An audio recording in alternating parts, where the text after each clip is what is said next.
20th సెంచరీలో aeroplanes కంటే ముందు air షిప్స్ని తయారు చేసి వాటి ద్వారా పెయిడ్ ప్యాసింజర్స్ని ట్రాన్స్పోర్ట్ చేయాలని అప్పట్లో చాలా కంపెనీస్ ముందుకు వచ్చాయి.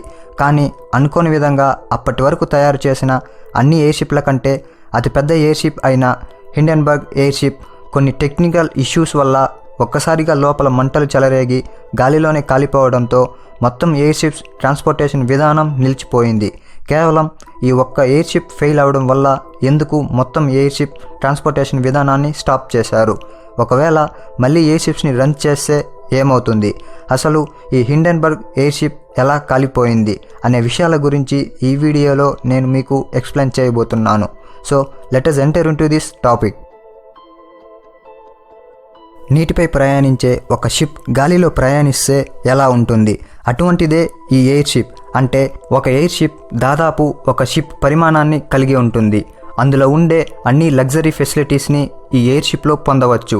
కాబట్టి ఈ ఫ్లయింగ్ మెషిన్స్కి ఎయిర్ షిప్ అనే పేరు పెట్టారు. అయితే ఇప్పటి వరకు తయారు చేసిన అన్ని ఎయిర్ షిప్లలో హిండెన్బర్గ్ LZ-129 అనే ఎయిర్ షిప్ అతిపెద్దది. దీని సైజ్ ఒక టైటానిక్ షిప్ అంతా ఉంటుంది. అందులో లగ్జరీ ఫెసిలిటీస్ కూడా అలానే ఉంటాయి. అప్పట్లో ఫస్ట్ వరల్డ్ వార్ జరుగుతుండగా కొన్ని కంట్రీస్ వాళ్ళ ఆర్మీకి యుద్ధానికి కావలసిన యుద్ధ సామాగ్రిని హైడ్రోజన్ గ్యాస్తో నింపిన ఒక పెద్ద బెలూన్కి కట్టి అందజేసేవారు. ఈ అడ్వాన్స్డ్ టెక్నిక్ను గమనించిన జర్మన్ సైంటిస్ట్ అయిన ఫెర్డినాండ్ వాన్ జెప్లిన్ 1900 ఇయర్లో ఒక పెద్ద బెలూన్ని తయారు చేసి అందులో హైడ్రోజన్ గ్యాస్ని నింపి తర్వాత దానిని ఇంకొంచెం మాడిఫై చేసి ఒక ఎయిర్ షిప్లా తయారు చేసి దానికి జెప్లిన్ అనే పేరు పెట్టాడు. ఆ తర్వాత ఇతను తయారు చేసిన ఎయిర్ షిప్ను మొట్టమొదటగా 1910లో జర్మనీలో ట్రాన్స్పోర్టేషన్కు వాడారు. అంతేకాకుండా అప్పట్లో ఈ జర్మనీకి చెందిన ఈ జెప్లిన్ కంపెనీయే ప్రపంచంలోనే మొట్టమొదటి ఎయిర్ షిప్ ట్రాన్స్పోర్టేషన్ సంస్థ. దీని ద్వారా ప్యాసింజర్స్ జర్మనీలో ఒక చోటు నుండి మరో చోటుకి వెళ్ళటానికి అందులో ట్రావెల్ చేస్తుండేవారు.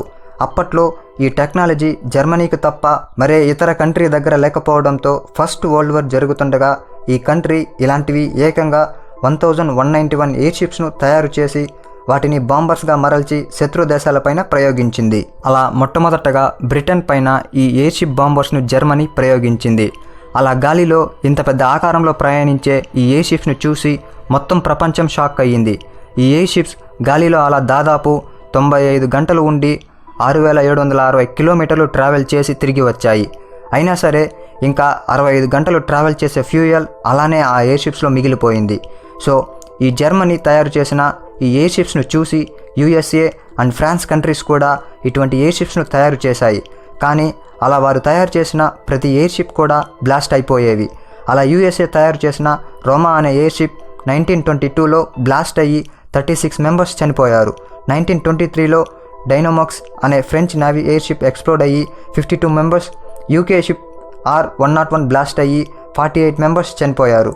దీనికి కారణం ఏంటంటే ఈ ఎయిర్ షిప్స్లో యూజ్ చేసే హైడ్రోజన్ గ్యాస్. ఈ హైడ్రోజన్ గ్యాస్ గాలి కంటే చాలా తేలికైనది మరియు చాలా సులభంగా తయారు చేసుకోవచ్చు. చాలా సంవత్సరాల నుండి ఎయిర్ క్రాఫ్ట్స్ అయిన ఎయిర్ బెలూన్స్ను పైకి లిఫ్ట్ చేయడానికి ఈ హైడ్రోజన్ గ్యాస్ను యూజ్ చేసేవారు. అయితే దీన్ని బట్టి మనం అర్థం చేసుకోవచ్చు ఈ గ్యాస్ ఎంత తేలికైనదో.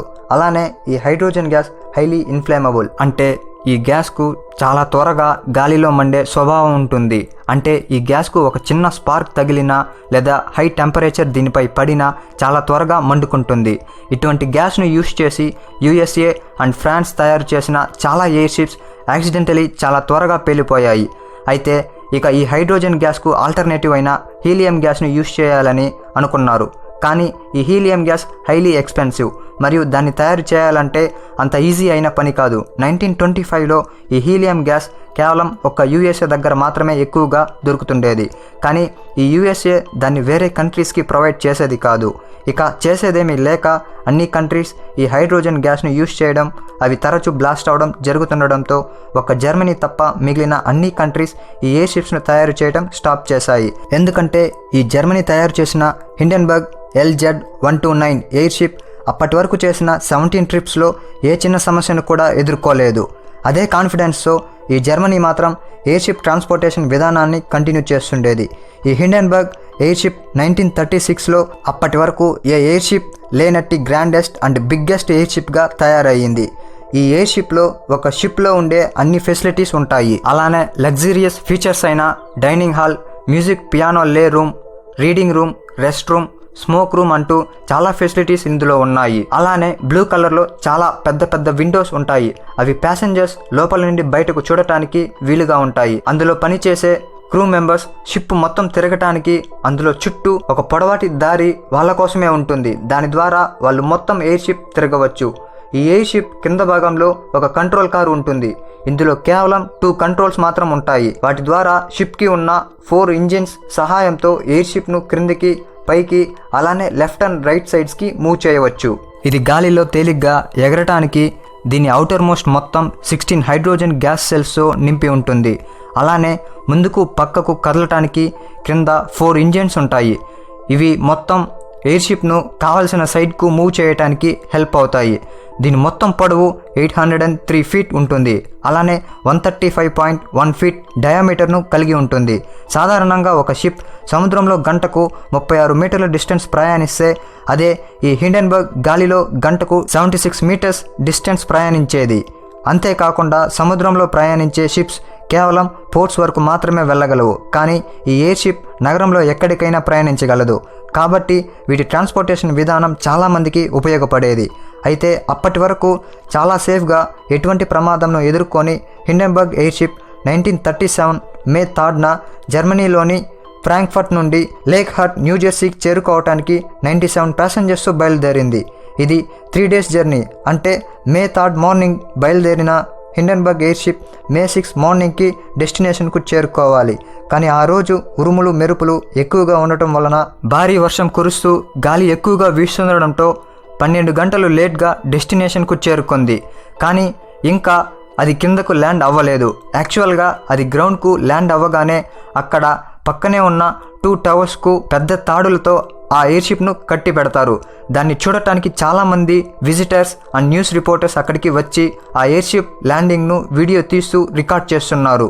ఆ ఎయిర్ షిప్ అలానే గాలిలో ఒక రౌండ్ వేసి సరిగ్గా 7 PM దాని స్పీడ్ను తగ్గించుకుంటూ కిందకి దిగుతోంది. అనుకోని విధంగా ఎయిర్ షిప్ వెనుక భాగంలో సడన్గా హైడ్రోజన్ గ్యాస్ లీక్ అయ్యింది. దాన్ని గమనించిన క్రూ మెంబర్స్ వెంటనే ఎయిర్ షిప్లోని తాడులను కిందికి పడేశారు. ఆ పడేసిన తాడును అక్కడే ఉన్న ఒక గ్రౌండ్ స్టాఫ్ పట్టుకొని పక్కనే ఉన్న టవర్ దగ్గరకు పరిగెత్తాడు. అంతలో ఎయిర్ షిప్లో ఉండే hydrogen gas cell 4 and cell 5 నుండి మంటలు లేచాయి. ఆ మంటలు కేవలం 37 సెకండ్స్లోనే మొత్తం ఎయిర్ షిప్ను వ్యాపించింది. ఆ వెంటనే భారీ పేలుడు జరిగింది. ఈ బ్లాస్ట్లో ఎయిర్ షిప్లో ఉన్న 97 ప్యాసింజర్స్లో 35 మెంబర్స్ అక్కడే చనిపోగా వాళ్ళతో పాటు ఒక గ్రౌండ్ స్టాఫ్ కూడా ఈ బ్లాస్ట్లో చనిపోయారు. మిగిలిన ప్యాసింజర్స్ బ్లాస్ట్కి ముందుగానే ఎయిర్ షిప్ నుండి క్రిందికి దూకేయడంతో ప్రాణాలతో బయటపడినప్పటికీ వాళ్ళకి చాలా సివియర్ ఇంజురీస్ జరిగాయి. ఈ మొత్తం ఇన్సిడెంట్ని అక్కడే ఉన్న మీడియా రిపోర్టర్స్ రికార్డ్ చేశారు. ఇది చరిత్రలో అప్పటి వరకు జరిగిన ఎయిర్ షిప్ డిజాస్టర్స్లో ఎప్పటికీ మర్చిపోని ఒక డిజాస్టర్గా మిగిలిపోయింది. అప్పటి వరకు ఎయిర్ షిప్స్ ట్రాన్స్పోర్టేషన్ విధానంలో ఎంతో కాన్ఫిడెంట్గా ఉన్న జర్మనీ కూడా ఈ ఒక్క ఇన్సిడెంట్తో ఎయిర్ షిప్ ట్రాన్స్పోర్టేషన్ విధానాన్ని ఫుల్గా స్టాప్ చేసింది. అంటే ఎయిర్ షిప్స్లో ప్యాసింజర్స్ని తీసుకుపోవడం మాత్రం స్టాప్ చేసింది. ఈ డిజాస్టర్ అప్పటి వరకు జరిగిన డిజాస్టర్లలో పెద్దదేమీ కాదు. కానీ ఈ ఇన్సిడెంట్ కెమెరాలో రికార్డ్ అయ్యింది. అందువల్ల ఇది ఒక మెమరీగా మిగిలిపోయింది. అయితే ఈ డిజాస్టర్కు కారణం ఏంటి అని ఇది వరకు ఎవరూ కనిపెట్టలేకపోయారు. ఎందుకంటే ఎంతో సెన్సిటివ్గా ఉండే హైడ్రోజన్ గ్యాస్ కేవలం ఒక మెరుపుకు కూడా చాలా ఈజీగా బర్న్ అవుతుంది. సో అప్పటి నుండి ఈ హిండెన్బర్గ్ ఎయిర్ షిప్ను తయారు చేసిన సైంటిస్ట్ మరే ఇతర ఎయిర్ షిప్ని కూడా తయారు చేయలేదు. అలా జర్మన్ గవర్నమెంట్ హైడ్రోజన్ గ్యాస్తో ఇకపై ఎటువంటి ఎయిర్ షిప్ను తయారు చేయకూడదు అని చెప్పింది. ఒకవేళ అలా ఎయిర్ షిప్ను తయారు చేయాల్సి వస్తే అది కేవలం ఒక హీలియం గ్యాస్తో మాత్రమే తయారు చేయాలి అని చెప్పింది. అలా చెప్పినప్పటికి కూడా ఇప్పటి వరకు ఏ ఒక్క కంట్రీ ఈ ఎయిర్ షిప్స్ను ఇప్పటి వరకు తయారు చేయలేదు. ఒకవేళ అలా తయారు చేస్తే దాని పరిణామం అనేది చాలా ఎక్కువ మోతాదులో ఉంటుందని వాళ్ళకి తెలుసు. సో ఈ హైడ్రోజన్ గ్యాస్తో కానీ లేదా హీలియం గ్యాస్తో కానీ ఈ ఎయిర్ షిప్స్ను ఇకపై తయారు చేయకూడదు అని ప్రపంచ దేశాలు అన్నీ డిసైడ్ అయి కంప్లీట్గా స్టాప్ చేశాయి. ఆ తర్వాత ఎయిర్ ట్రాన్స్పోర్టేషన్ విధానాన్ని కంటిన్యూ చేయడానికి ఏరోప్లాన్స్ పుట్టుకొచ్చాయి. సో వాటిపైన డెవలప్మెంట్ అనేది జరుగుతూ రీసెర్చ్ చేస్తూ ఎప్పటికప్పుడు కొత్త కొత్త టెక్నిక్స్ను తీసుకొని వచ్చారు. సో ఫ్రెండ్స్, చూశారు కదా, ఈ వీడియో మీకు నచ్చితే లైక్ చేయండి. అలానే మీ అభిప్రాయాన్ని కామెంట్ చేయండి. అలానే మరెన్నో లేటెస్ట్ ఇంట్రెస్టింగ్ వీడియోస్ మీరు పొందాలి అంటే సబ్స్క్రైబ్ చేసుకొని, నేను పెట్టిన వీడియో మీకు నోటిఫికేషన్గా రావాలి అంటే పక్కనే ఉన్న గంట సింబల్ని యాక్టివేట్ చేసుకోండి. Thank you.